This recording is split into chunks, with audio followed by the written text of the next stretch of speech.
ہم ایسے علاقے میں جاتے ہیں بلوچستان کے جہاں ہمیں بائک پہ سفر کرنا پڑتا ہے، گاڑی کا راستہ ہی نہیں ہے۔ پھر ایک لمحہ ایسا بھی آتا ہے کہ وہاں بائک بھی ہمیں چھوڑنی پڑتی ہے، وہ پہاڑ سے اوپر چڑھ کے دوسری جانب ہم جاتے ہیں، نہ وہاں سوشل میڈیا ہے، توجہ چاہوں گا، نہ وہاں سوشل میڈیا ہے، نہ نیٹ ورک ہے، نہ کچھ بھی نہیں ہے، لیکن واللہ ہم جب پیغام پہنچانے جاتے ہیں تو ایسا لگ رہا ہے کہ یہاں پیغام پہلے سے پہنچ گیا ہے۔ ہمارے نوجوان ایک بات یاد رکھیں، جب تک آپ اپنے محلے میں اپنے گھر میں کام نہیں کریں گے تو آپ کو مخلص کارکن کوئی نہیں کہے گا۔ دیکھیں نا، میں فرض کرو ایک عہدہ ہے میرا، اور میں اگر اپنے بھائی کو بھی قائل نہیں کیا، ابھی پیغام نہیں دیا، تو میں سوچوں کہ میں عہدے کا پاس رکھا ہے میں نے۔ پھر نبی علیہ السلام نے فرمایا سب سے زیادہ حق پڑوسی کا ہے۔ ہم نے کبھی اپنے پڑوس میں دورہ کیا ہے؟ بہت سارے ایسے لوگ آتے ہیں میٹنگوں میں، بڑے بڑے عہدیدار لوگ، میں جب ان سے پوچھتا ہوں، میں نے شرط لگائی ہوئی ہے وہاں پہ، پابندی ہے، قبلہ شاہ صاحب، قبلہ صاحب صاحب، میں نے وہاں پابندی لگائی ہے کہ جو بھی اجلاس میں آئے گا وہ اپنے محلے کا جو کابینہ کی لسٹ ہے نا، محلے کا جہاں رہتا ہے، جہاں اس کا ووٹ اندراج ہے، وہ بڑے بڑا عہدیدار ہے، لیکن اپنے محلے کا وہ کابینہ لسٹ میرے پاس لے کے آئے گا۔ ہے ضلع کا صدر، توجہ چاہوں گا، ہے ضلع کا امیر، لیکن جب اس کے یو سی میں اور وارڈ میں جاؤ، بھائی آپ جس وارڈ میں رہتے ہیں، جہاں آپ کا ووٹ ہے، آپ بتائیں وہاں کا امیر کون ہے؟ کہتے جی وہاں تو ابھی تک بنا نہیں ہے، کوشش جاری ہے۔ وہ کوشش جاری ہے، تو امیر کیسے بنا ضلع کا؟ اور تبلیغ ہمیشہ گھر سے شروع ہوتی ہے، یہ نہیں طریقہ تم نے سیکھا، نبیوں نے سب سے پہلے گھر سے شروع کیا ہے۔ اگر آپ ڈویژنل امیر ہیں اور اپنے محلے میں آپ بے خبر ہیں، وہاں آپ نے کابینہ نہیں بنایا، تو آپ اپنے عہدے سے، عہدے کے پاسدار نہیں ہے۔ بابا جی کے مشن سے آپ غداری کر رہے ہیں۔ گھر سے شروع کریں، ڈور ٹو ڈور جائیں، پھر دیکھیں کہ یہ دین کیسے تخت پہ آ جائے گا۔ یہ قوم، اس قوم کو جو نا اپنے ضربے لگانی ہے، ہمارے قوم ظلم کے عادی ہو چکے ہیں، ظالم، جابر، چور، ڈکیت، یہ ہم پر منتخب ہوئے ہیں۔ ہماری عوام بھی اب عادی ہو چکی ہے۔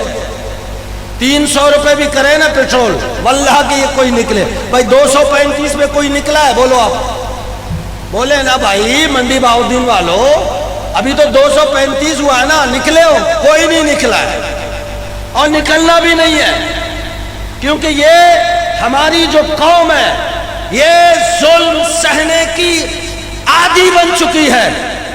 اب اگر کوئی شیر آ جائے، وہ شیر نے بھی ضربے لگانا، پھر وہ جائے گا، ویسے نہیں جائے گا۔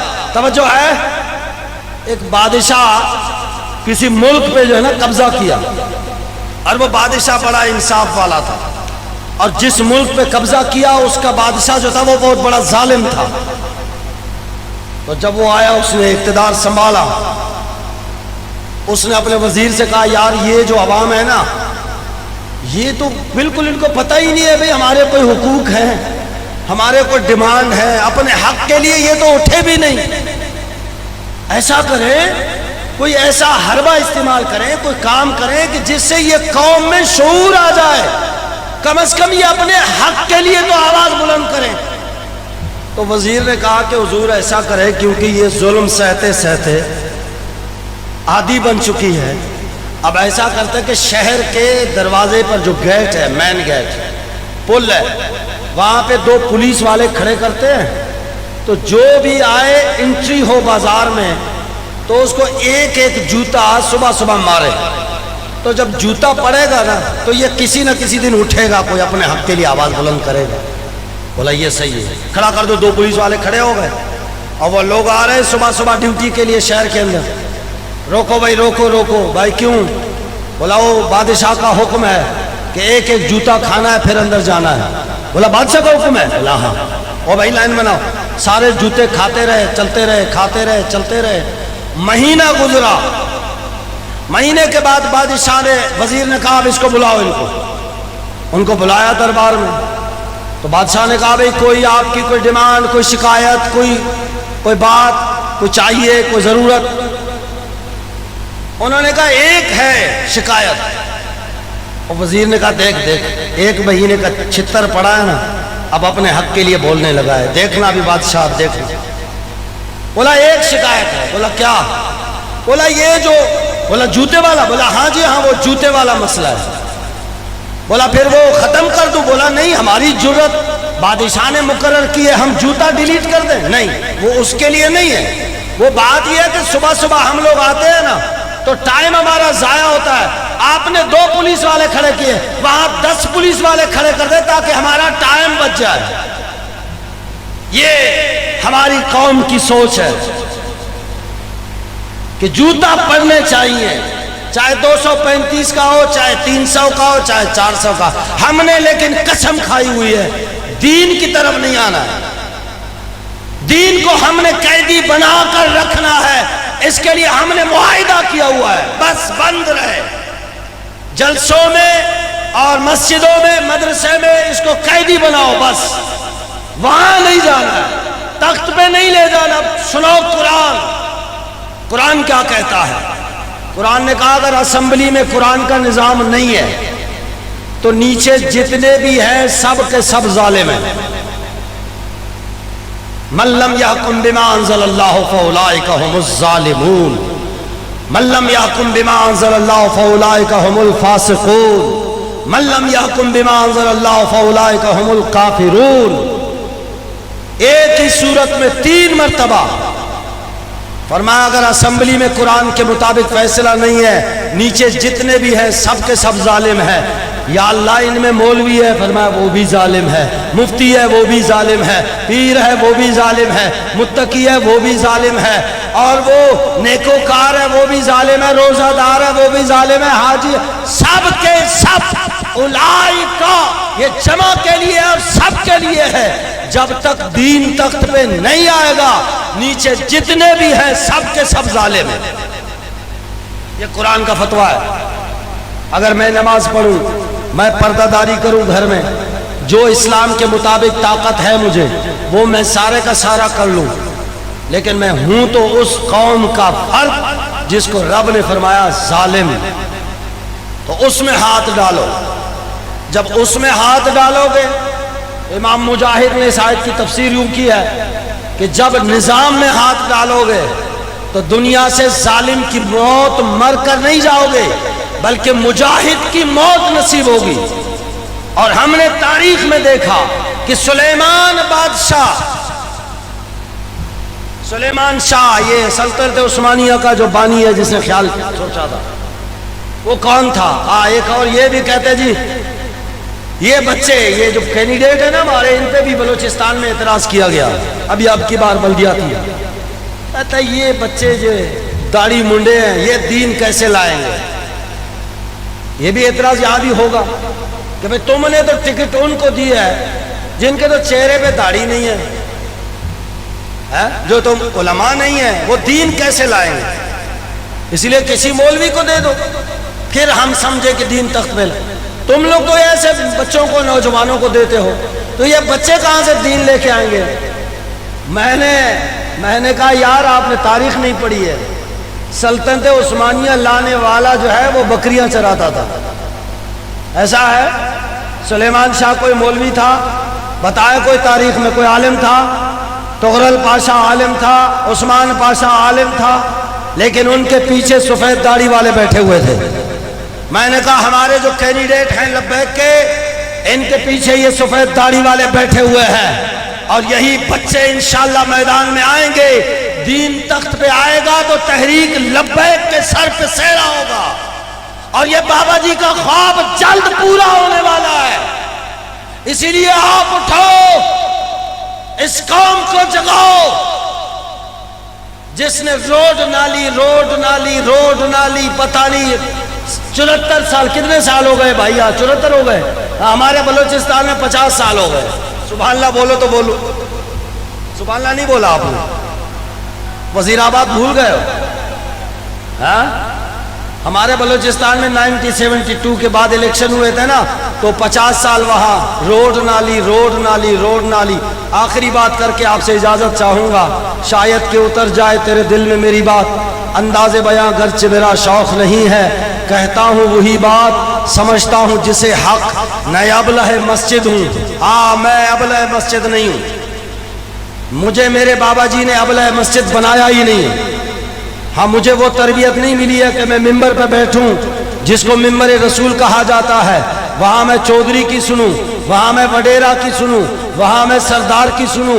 جو سردار کی سنے گا وہ ممبر رسول کیسا، جو کمیٹی کی سنے گا، آج کل تو ہم کمیٹی کی سنتے ہیں نا، کیا خیال ہے؟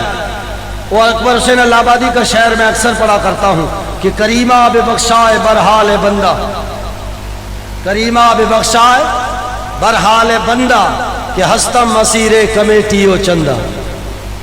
ہاں وہ وہی بولے گا جو کمیٹی الاؤ کرے، وہ وہی بولے گا دیکھے گا چندہ کہاں سے رہا، بولا ہے مسجد نہیں ہے ہم لوگ الحمدللہ، ہاں 6 مسجدیں ہیں میرے اندر الحمدللہ، لیکن میں نے ایک میں بھی کمیٹی نہیں بنائی الحمدللہ، ایک مسجد میں بھی کمیٹی کوئی نہیں ہے۔ میں نے کہا کمیٹی بناؤں پھر گریبان میں پکڑ لے، مولانا صاحب چھٹی کرا ذرا، تو نہ ابلہ مسجد ہوں نہ تہذیب کا فرزند، اپنے بھی خفا مجھ سے بیگانے بھی نہ خوش، میں زہر حلاحل کو کبھی کہہ نہ سکا قند۔ ایک واقعہ سناتا ہوں شاید کہ اتر جائے تیرے دل میں میری بات۔ ایک شیر جو ہے نا، شیر بوڑھا ہو گیا، تو شاہ صاحب نصیر آباد والا واقعہ کہ بلا شاہ صاحب شیر بوڑھا ہو گیا، شیر نے کہا کہ یار میں بوڑھا ہو گیا ہوں، اب تم اپنے فیصلے خود کرو۔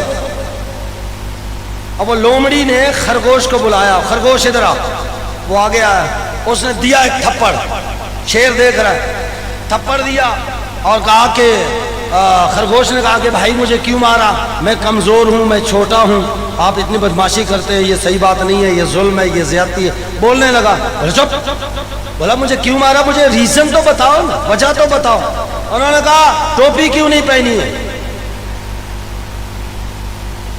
بولا میں بھول گیا ہوں۔ دوسرے دن واپس آیا، اس نے پھر بلایا خرگوش کو، ادھر آ، شیر دیکھ رہا ہے، اس نے دیا تھپڑ، بولا بھائی کیوں مارا مجھے، بولا ٹوپی کیوں نہیں پہنی۔ خرگوش نے کہا کہ بات اصل یہ ہے کہ میرے کان بڑے ہیں، تو جب میں ٹوپی پہنتا ہوں تو گر جاتی ہے۔ اچھا ٹھیک ہے جاؤ۔